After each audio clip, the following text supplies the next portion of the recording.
capítulo 13, verso 1. Después de 7 días, durante la noche tuve un sueño. Vi un gran viento que salía del mar, cuyas olas fueron agitadas. Una vez más, el mar, las naciones. Viento, ruaj. Olas, confusión. Vi que este viento salía del mar bajo la apariencia de un hombre. Este hombre se puso a volar con las nubes de los cielos por todas partes hacia donde dirigía su cara y miraba a todo lo que estaba ante él, se iba. Todos aquellos contra los cuales salía su voz se fundían al oírle, como se funde la cera cuando se le acerca el fuego. Acabamos de ver en la otra visión cómo terminó con el león, que sería el que se manifestaría de Yahudá para reprender, para anunciar el castigo. Ahora está diciendo algo parecido, puesto que es un ruaj, un viento que toma forma de hombre. Y en caso de que esté hablando, ¿verdad?, de lo que estoy diciendo, ¿verdad?, de la venida del último, recuerden que Yahushua dijo que era necesario que él se fuera para que viniera el que consolaría al pueblo. Y eso se refería a la Ruach HaKodesh en el aspecto espiritual y al último en el aspecto físico. Una persona que tendría la Ruach. Entonces es como un viento que se vuelve un hombre. Y de su boca sale fuego, porque esa es la prédica. Entonces, hasta el momento, eso es lo que parece indicar. Tras de eso que viene de las naciones. Vi un gran viento que salía del mar, cuyas olas fueron agitadas. Vi que este viento salía del mar bajo la apariencia de un hombre. Este hombre se puso a volar con las nubes de los cielos por todas partes hacia donde dirigía su cara y miraba, y todo lo que estaba ante él se iba. ¿Verdad? Como dice la escritura que toda la creación, voy a leer el verso mejor, sí, Apocalipsis 20, verso 11, vean lo que dice, y esto pensando en el aspecto positivo de lo que estamos leyendo. Vi un gran trono blanco, y al que estaba sentado en él, de delante del cual huyeron la tierra y el cielo, y ningún lugar se halló ya para ellos. El trono blanco es el último sobre quien está la presencia de Yahweh. Después verán en el libro, o en el Apocalipsis lo pueden ver, pero en el libro lo explico, de cómo la escritura dice que el trono tenía rostro y que del trono sale una voz. Entonces, el trono es una persona en quien estaría la presencia de Yahweh, Yahushua. Entonces, por eso dice, vi un gran trono blanco y al que estaba sentado en él, de delante del cual huyeron la tierra, el cielo y ningún lugar se halló ya para ellos. Vemos que aquí en Ezra dice,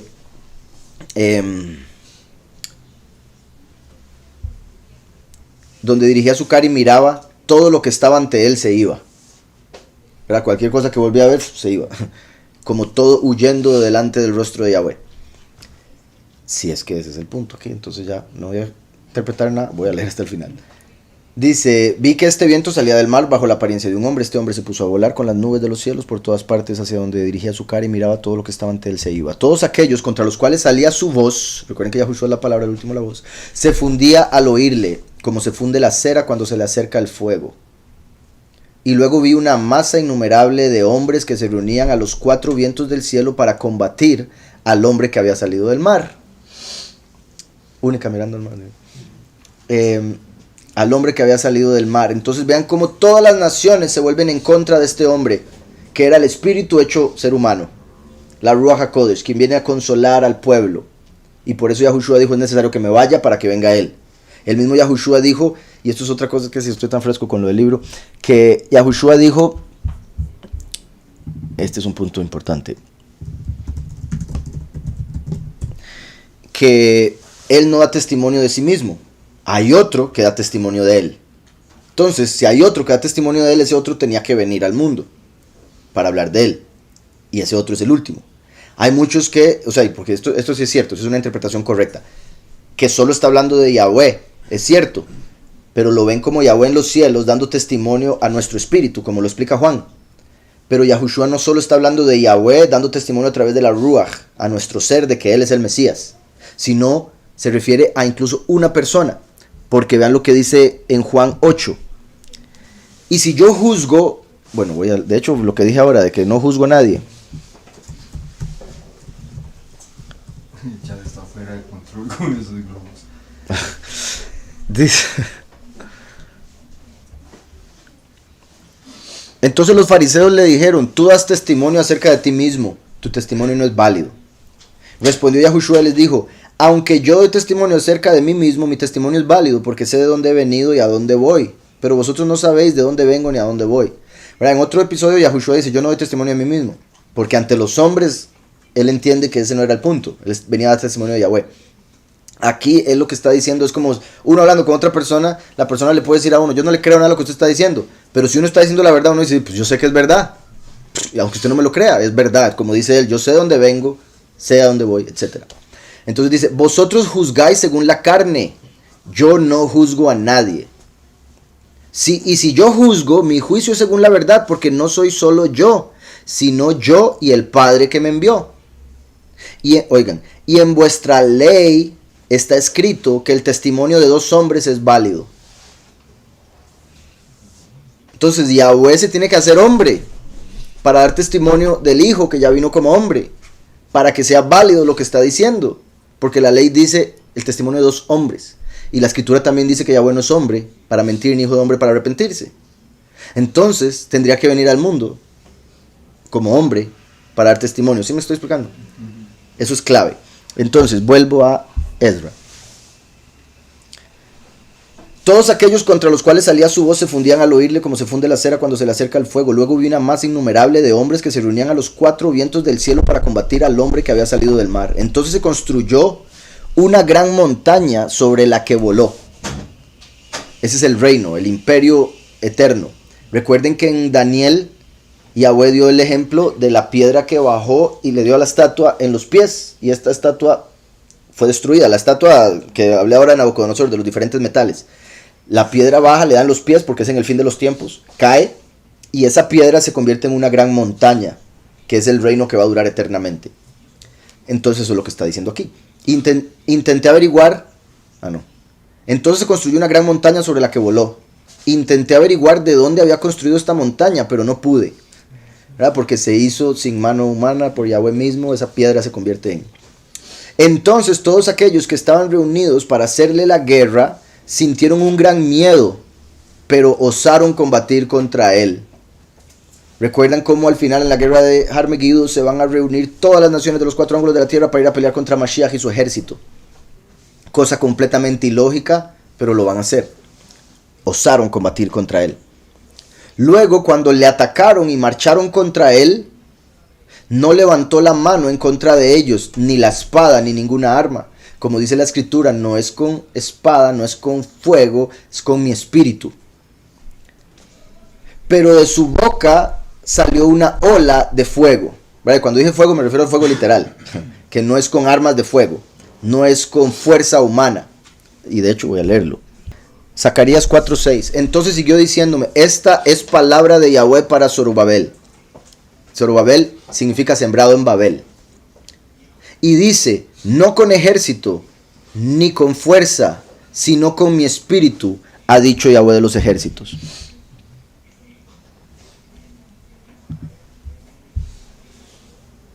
Ha dicho Yahweh de los ejércitos. ¿Quién eres tú? Gran monte. Ahí no está hablando de este monte que se hace, sino del imperio mundial cuando él viene. Delante de Zorobabel serás reducido a llanura. Él sacará la primera piedra, o sea, dando testimonio de Yahushua, la piedra angular. Entre aclamaciones de favor a ella, favor a ella. Entonces, continuando aquí. No con fuerza, no con armas, no con ejército, con su espíritu. Y recuerden lo que dice Apocalipsis 11, que de los 2 testigos sale de sus bocas fuego. Pero es un fuego espiritual. Pero de su boca salió una ola de fuego, de sus labios una llama, y de su lengua ardientes carbones como un torbellino. Todo se mezcló. Estas olas de fuego, estos carbones ardientes, y fue como una tempestad. Descendió contra la multitud de aquellos que le habían atacado para matarle, y los consumió a todos, de modo que nada quedó de ellos, excepto el polvo de sus cenizas y el humo de su incendio. ¿Verdad? Que eso puede llegar a suceder ya de manera literal en la guerra de Armagedón, Apocalipsis 19. Entonces me fijé, después de esto, vi a un hombre bajar de esta montaña y llamar a él a muchos hombres pacíficos. Muchos vinieron a él, entre los que había felices, otros encadenados. Como estaba muy alterado, me desperté y oré al Altísimo en estos términos. Antes mostraste tu estima a tu siervo y me recordaste el escuchar mi oración. Explícame ahora el significado de este sueño, pues según pienso, hay de aquellos que existen en estos días y más aún de aquellos que no existen. Están tristes, ignorando lo que les está reservado para los últimos días, lo que aún no les ha ocurrido. Y hay de aquellos que existen, pues ya lo saben. Por culpa de esto, ¿verdad? Que sería como hay de los que están ahorita y hay de los que vayan a venir en estos años. Porque no saben a lo que vienen. Hay de aquellos que existen, pues ya lo saben. Por culpa de esto, hay de ellos. Dice, pues padecerán grandes dolores y grandes tormentos, según lo que he visto en este sueño. Pero más vale sufrir y llegar a esto que pasar por este mundo como las nubes y no saber qué acaecerá al final. ¿Verdad? Más vale sufrir para llegar a la redención que pasar por la vida como una nube que se la lleva el viento sin repercusión alguna para lo eterno, ¿verdad? Más que castigo. Me respondió, te explicaré el significado de tu sueño, te explicaré lo que me has dicho. En lo que se refiere a aquellos que quedarán y que subsistirán, he aquí la explicación. Los que verán esta aflicción en aquellos días, los guardará como aquellos que haya alcanzado esta aflicción. Que tendrán buenas obras y fe en el Altísimo y el Poderosísimo. Has de saber que estos vivos serán mucho más felices que los muertos. He aquí la explicación de tu sueño. El hombre que has visto salir del mar es aquel que el Altísimo ha guardado durante mucho tiempo, a fin de liberar por él al mundo. Es él quien dará la ley a los sobrevivientes. Dará la ley, o sea, la Torá, como Moshe. Por ende se conecta con el testigo como Moshe. A los sobrevivientes, o sea, los que no van a experimentar muerte en este tiempo final, los escogidos. También que ha guardado durante mucho tiempo, o sea, durante toda la historia humana. Y recuerden lo que Yahweh dice, ya lo he leído varias veces, entonces no lo voy a hacer ahorita, pero de cómo Yahweh dice que desde que hablé de él me he acordado, hablando del descendiente de Efraín. Dice, el fuego, las llamas, los carbones que has visto salir de su boca como un torbellino, aquel que sin levantar la espada ni ninguna otra arma ha exterminado a la masa de aquellos que le atacaban y venían para matarle. He aquí su explicación. Vendrán días en los que el Altísimo liberará a aquellos que están sobre la tierra. Los habitantes de la tierra tendrán un gran pavor. Entonces decidirán hacerse la guerra los unos a los otros, ciudad contra ciudad, país contra país, pueblo contra pueblo, reino contra reino. Cuando esto tenga lugar y lleguen los signos que te he mostrado antes, en ese momento aparecerá este hombre. Recuerden cómo la escritura Yahushua dijo, habrán guerras y rumores de guerra, se levantará nación contra nación, reino contra reino, lo que acaba de decir ahí. Pero esos son principios de dolores. Y después dice, se predicarán las buenas nuevas del reino a todas las naciones y entonces vendrá el fin. ¿Quiénes son los que van a predicar las buenas nuevas a todas las naciones? Los dos testigos. Y entonces vienen ya los últimos 3 años y medio de plagas postreras. Y lleguen los signos que te he mostrado antes, en ese momento aparecerá este hombre.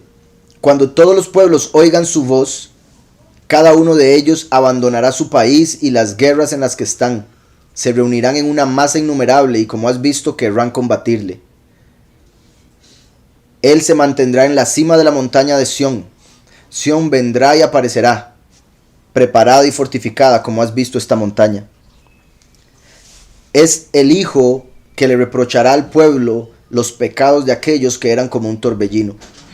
Amontonará ante ellos sus malas acciones y el grave castigo que infligirá. A aquellos que eran como la llama, hará desaparecer con sus pecados. A aquellos que eran como carbones ardientes. Entonces yo creo que estaba mal aquí por el punto, entonces vuelvo a leer. Es el Hijo que le reprochará al pueblo los pecados de aquellos que eran como el torbellino. Amontonará ante ellos sus malas acciones y el grave castigo que infligirá a aquellos que eran como la llama. Hará desaparecer con sus pecados a aquellos que eran como carbones ardientes. En cuanto a la masa pacífica que has visto reunirse en torno a él, son las 9 tribus que fueron llevadas cautivas de sus países en tiempos de Salmanasar, rey de Persia, quien las conducía prisioneras a su reino. Los versos son del 39 al 46, a partir de este 39. En cuanto a la masa pacífica que has visto reunirse en torno a él, son las 9 tribus que fueron llevadas cautivas de sus países en tiempos de Salmanasar. 9 tribus, ¿verdad? Las tribus perdidas, que están entre las naciones. Y Yahweh a través de Pablo habló de cómo Yahweh permitió que los Yahudim no reconocieran a Yahushua hasta que entraran Melo Agoim, la plenitud de las naciones, que viene siendo esto de aquí. Son las 9 tribus que fueron llevadas cautivas de sus países en tiempos de Salmanasar, rey de Persia, quien las conducía prisioneras a su reino. Eso fue cuando se llevó al pueblo y lo empezó a esparcir por la tierra. Estos mismos concibieron el proyecto de abandonar la raza de su pueblo e ir a una tierra que no habitaba ningún hombre. La tierra que no habitaba ningún hombre. Esa tierra es América. De ahí el argumento de que los nativoamericanos, ¿verdad? Como le llaman, o que llamaron indios también, en sí, los indígenas, los que estaban aquí cuando vino Cristóbal Colón, habrían sido descendientes de estas 9 tribus que fueron traídas aquí mucho antes de Colón. ¿Está claro? Y nos trajeron después también con Colón. Estos mismos concibieron el proyecto de abandonar la raza de su pueblo, la nación, e ir a una tierra que no habitaba ningún hombre. Estamos en el capítulo 13, 41, ¿verdad? Para ver también la otra traducción por si algo. Mas ellos de común acuerdo se determinaron en dejar la multitud de las gentes y se fueron a una región más adelante donde nunca hombre habitó. Entonces vean también como lo está diciendo, se fueron de estar cerca de las naciones que habitaban en ese momento el mundo antiguo y decidieron ir a una tierra donde no había nadie, y esa tierra entendemos es América.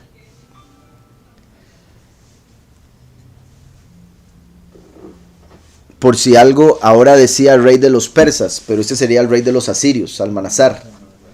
El problema ahí o la situación es que era la misma región de tierra la que gobernaban, y por eso en uno pusieron persa, porque había sido, o llegó a ser más bien, el imperio persa, pero antes había sido el asirio. Entonces, por si algo dice, estas son las 10 tribus, aquí dice 10, porque en realidad sí eso es lo curioso también. Recuerden que eran 12 tribus, 2, y a Judá y Benjamín quedaron, y las otras 10 se fueron. Pero también se puede hablar de los levitas estaban esparcidos entre todo el mundo, entonces se puede ver como 9 o 10, por si algo, por eso una puso 9. Claramente una de las dos es la correcta. Aquí dice, estas son las 10 tribus que fueron llevadas cautivas fuera de su tierra en tiempo del rey Oseas, al cual Salmanasar, rey de los asirios, llevó preso, el cual los transportó de esta parte del río y los llevó a tierra extraña. Los llevó a tierra extraña. Esto también es lo que se interpreta, y me gustaría verlo en hebreo. Aretz Ajeir, lo más seguro, o algo similar. En sí, esto es lo que algunos interpretan como un término que se usó en el pasado para referirse a América, que en realidad en hebreo significaba otra tierra o tierra extraña.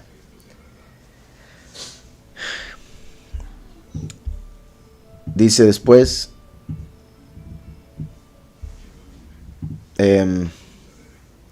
dice, volviendo a la otra traducción, a fin de guardar su ley que no habían guardado en su país. Estos mismos concibieron un proyecto de abandonar la raza de su pueblo, de ir a una tierra que no habitaba ningún hombre, a fin de guardar su ley que no habían guardado en su país.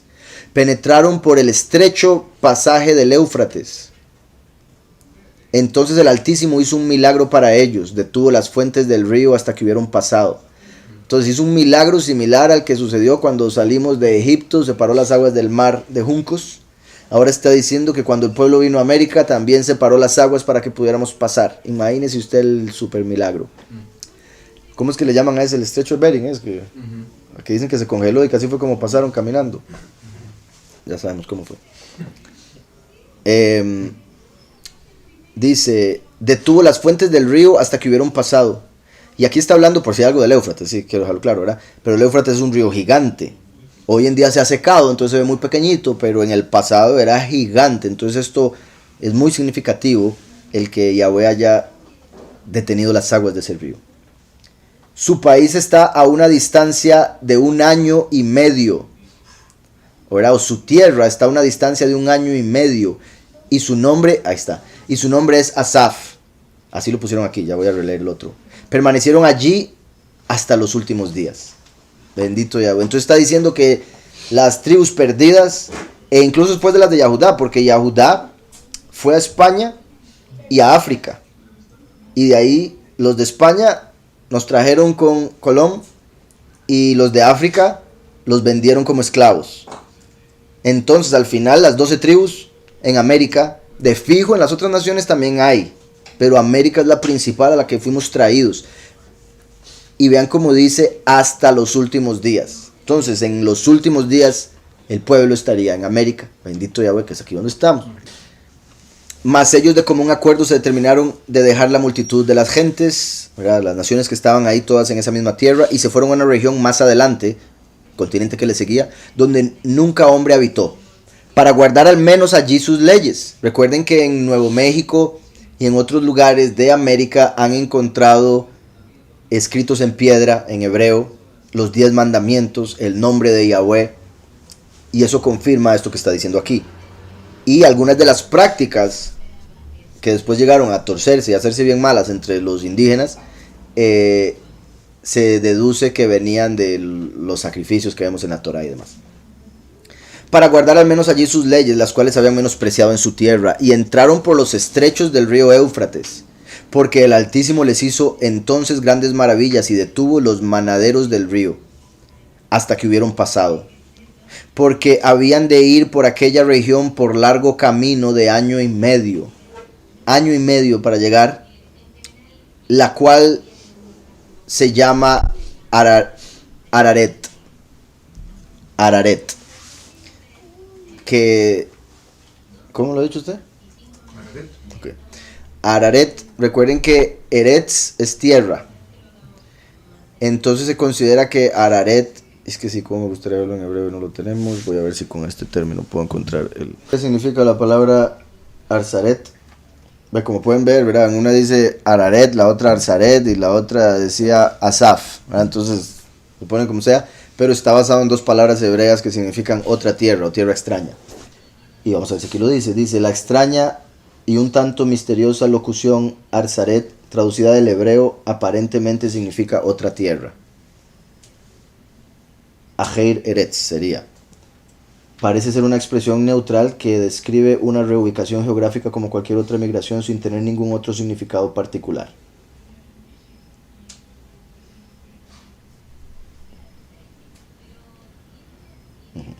Porque Ajeir es otro y Eretz tierra. Del latín Arzaret o Arzaret igual. Dice una corrupción del hebreo Eretz Arat. Tierra de Ar, es decir, ahí por otra cosa. Ve, esto es la que sí considero. Dice otra, Eretz Ajeret. Eretz Ajeret, eso sería tierra otra. Entonces, de lo que decía en hebreo, Eretz Ajeret, fue que lo unieron e hicieron la palabra Arseret. ¿Estamos? En hebreo significa otra tierra. Y se refería a América. Entonces, y es en realidad lo que tiene sentido. Ahora, es interesante porque si el libro de Ezra se escribió antes de Mashiach o después de Mashiach, todo eso, bueno, en realidad si fue después de Mashiach, pudo haber sabido que ya se habían venido a otra tierra, pero mi punto es que es muy directo, muy claro. Y creo que esta puede ser una de las razones por las que sacaron el libro, porque a través de esto nos damos cuenta la gran posibilidad que ya sabemos y confirmamos por nuestra propia experiencia, pero aquí se muestra que el pueblo que vive en esta tierra son israelitas, y eso es algo que el gobierno, el sistema no quiere que sepamos. Entonces tomaron allí asientos hasta los postreros tiempos, más cuando ahora se aparejasen para volver. Entonces, eso era el 46. Luego, cuando estén de vuelta, el Altísimo detendrá de nuevo las fuentes del río para que puedan pasar. Vean eso. O sea, híjole, Eso está hablando del segundo éxodo. Cuando se cumpla el segundo éxodo, Yahweh va a hacer que el río, bueno, si va a haber agua todavía, porque estamos hablando del Éufrates, vean lo que dice Apocalipsis.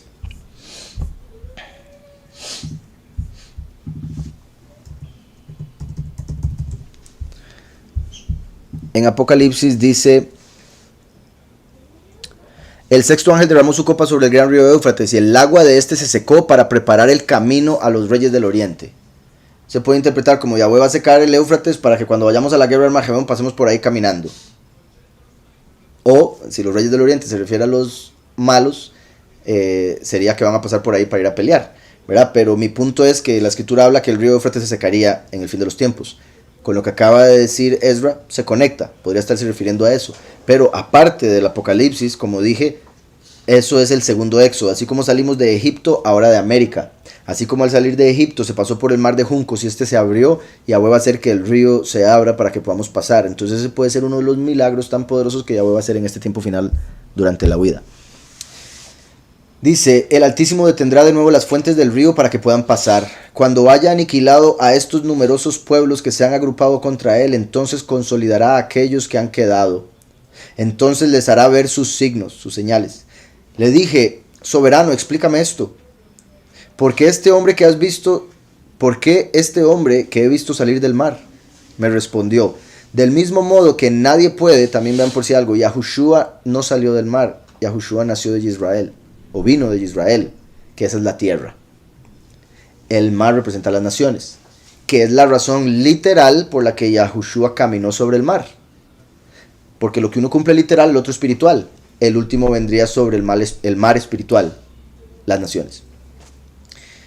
Dice: me respondió: del mismo modo que nadie puede conocer lo que está en el abismo del mar, del mismo modo ninguno de los que están sobre la tierra puede conocer al Hijo, más que cuando su tiempo y su día hayan llegado. Así como Yahushua, el Hijo de Yahweh, vino y no lo reconocieron hasta que lo mataron, y unos llegaron a darse cuenta después, y aún así Yahweh mantuvo la ceguera hasta el fin de los tiempos para que entrara la plenitud de las naciones, como dijo Pablo. Aquí está diciendo: nadie va a reconocer al Hijo en el fin de los tiempos, a ese hombre que sale del mar. Una de las razones porque viene como ladrón en la noche, porque viene como el buen pastor y solo los que oyen su voz le van a reconocer. Entonces dice: ninguno de los que están sobre la tierra puede conocer al Hijo, más que cuando su tiempo y su día hayan llegado.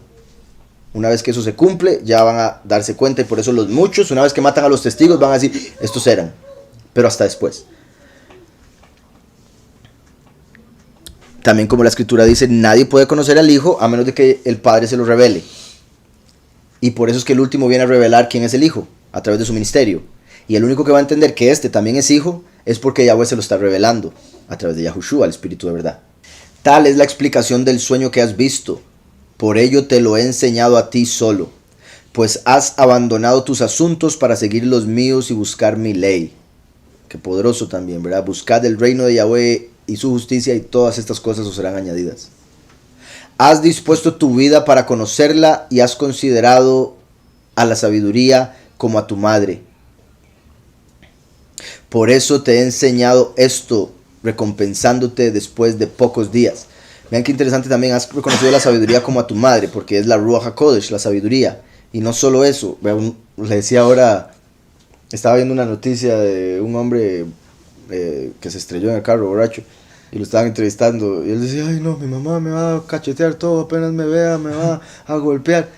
Y decía yo: qué curioso, ¿verdad? Por más viejo que uno esté, por más lo que sea, lo que es la madre, lo que es tener que verla y lo que es un regaño de la madre, por más viejo que uno esté, es demasiado lo que uno valora, el cómo lo vea uno la mamá. ¿Verdad? En general, yo sé que no todos, pero por eso imagínense cómo hay que ver a la sabiduría. Si se la has visto como tu madre, el amor que uno le tiene a la madre, así debe ser a la sabiduría. La búsqueda por esa sabiduría como la búsqueda por honrar y servir, ayudar a la mamá. Dice: por eso te he enseñado esto, recompensándote después de pocos días, pues tengo todavía alguna cosa que decirte. Ayuna 7 días más. No, ok, dice: pues tengo todavía alguna cosa que decirte y te explicaré maravillas. Me fui y dejé este desierto alabando a Yahweh a causa de la estima que hace brillar a diario. y porque regula los años y lo que llega a sus años. Permanecía allí durante 3 días. Ahí termina. 3 días, ¿verdad? Como los 3 días de Mashiach antes de resucitar, como los 3 años principales del testimonio de los 2 testigos. Así decía Yosef. Asaf es el verbo recoger, él recogió, de donde viene el nombre Yosef y Yosef. Pero como le digo, es muy posible que eso sea simplemente la forma en que terminaron escribiendo, transliterando esas 2 palabras hebreas.